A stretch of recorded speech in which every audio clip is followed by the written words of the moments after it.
I have a story to tell. It begins with my 84-year-old mum asking if I would run the Great South Run to raise money for glaucoma research. She was diagnosed in her early 50s. Her own mum, my grandma, also had glaucoma. When my grandma was diagnosed, there was no screening, no regular checks or subsequent monitoring. She was given eye drops and that was it. My own mum wasn't aware the condition was hereditary until she read about it one day in a magazine. How things have changed over the last 40 years. My mum and grandma, when they were diagnosed, didn't have access to the internet or social media or mobile phones to be able to inform themselves or seek advice. After registering for the Great South Run and contacting Glaucoma UK for details about fundraising, my story became even more personal. I was diagnosed with glaucoma. I am 53. 3 generations of my family have now been affected. I am also a nurse, so instantly I needed to ensure and research facts in order to optimise my future sight.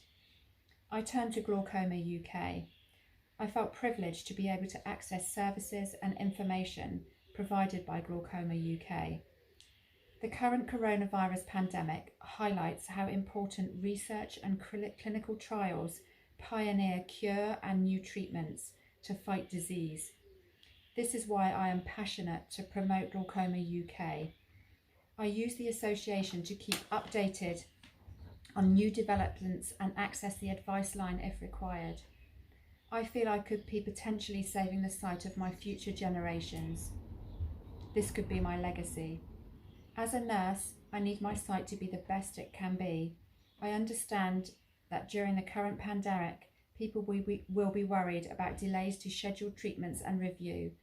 I am now currently in this situation too. Sight is precious.